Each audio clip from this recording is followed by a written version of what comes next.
Wala kang prinsipyo. Hindi mo pinanindigan ang prinsipyo mo. Ang pinagpipilian lang yan, yes or no eh. Kailangan meron ka talagang panigan dyan. Kailangan meron kang pupuntahan dyan at titimbangin mo, alin ba ang mabigat sa akin? Yung no ba or yung yes?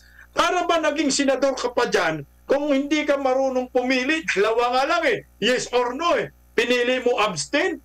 Please ka dahil alam mo, pag kung mag-yes ka, no, magagalit yung mga dilawan sa'yo, mga pinklawan, na tinuturi mong kakampi kuno sila.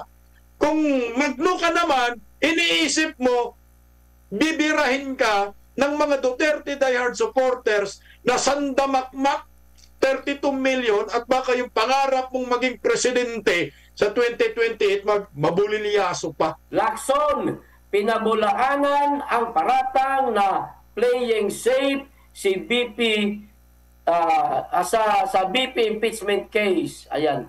Hindi umano nag-play safe si Senador Panfilo Ping Lacson, kundi sinusunod at nirerespeto niya ang Korte Suprema. Ganito pinabulaanan ng senador ang mga paratang ng ilang grupo kaugnay ng kanyang naging desisyon sa impeachment complaint laban kay Vice President Sara Duterte. Ipinunto ni Lacson na nag-abstain siya dahil buhay pa ang motion for reconsideration na inihain ng Kamara sa pamamagitan ng Solicitor General para umapila sa desisyon ng Korte Suprema na unconstitutional ang impeachment complaint. Aniya na ang abstention ang pinaka-complaint na magagawa sa ruling ng Korte Suprema kumpara sa yes or no vote pre or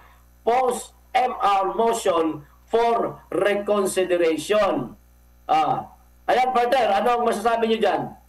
Alam mo, partner, pagka nag-engage ka sa debate, kasi siyempre mula pa noon, no, college days pa lang tayo, mahilig na tayo sa politika, kalahok talaga tayo dyan. Pag once na ikaw nakipag-engage ka sa debate, wala kang karapatang mag-abstain. Yun lang, partner.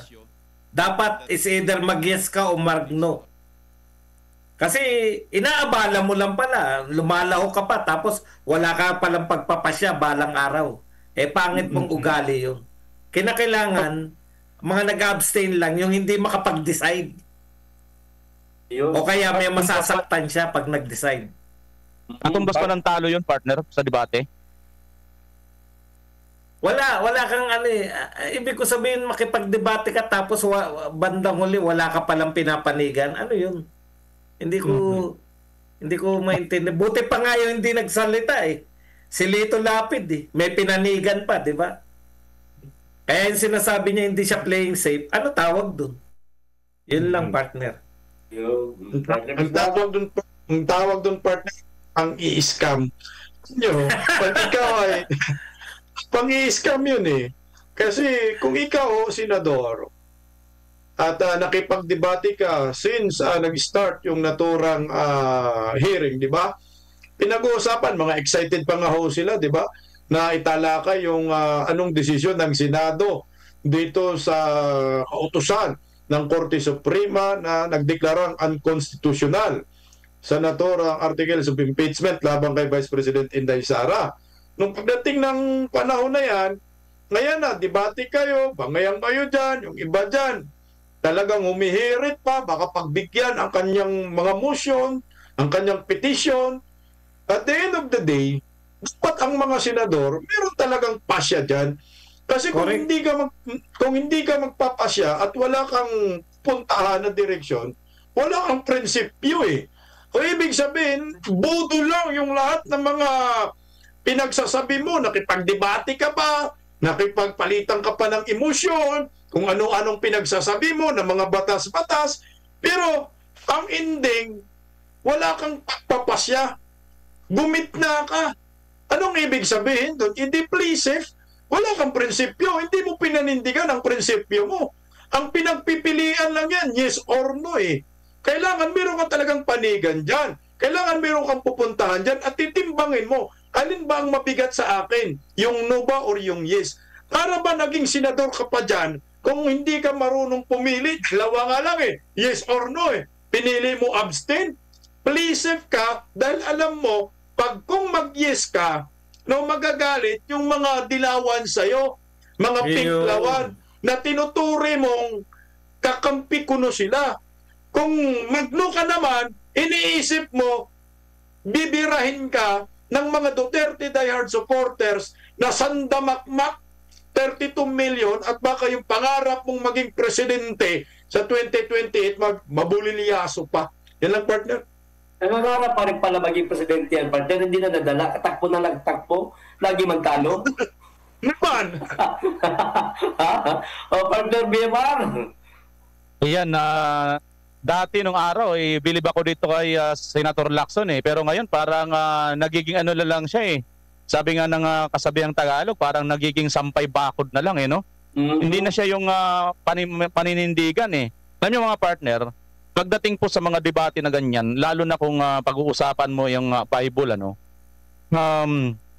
may sinasabi dyan ang Biblia na kung mainit ka, dapat mainit ka. Kung malamig ka, dapat malamig ka. Ibig sabihin, manindigan ka kung saan ka doon. Kasi, hindi po pwede yung nasa gitna ka. Kasi mayroon din sinasabi dyan yung Biblia. Sabi ng Biblia dyan, hindi ka mainit, hindi ka malamig, malahininga ka, isusuka kita. So, isusuka rin yan si Senator Lacson kasi wala siyang paninindigan Isa lang po dito ang punto mga kapartner. Nagpapakita lang talagang itong si Senator Lacson ng yung kanyang brand na lagi lang siyang parang expose, pero wala naman, hindi naman niya dinudugtungan o sinusuplayan ng kumbaga pangalanan, sino talaga ito, tukuyin talaga para managot. Yun lang mga partner. Partner, kumbaga, kung merong political marites, si PL, siya, politikong marites lang.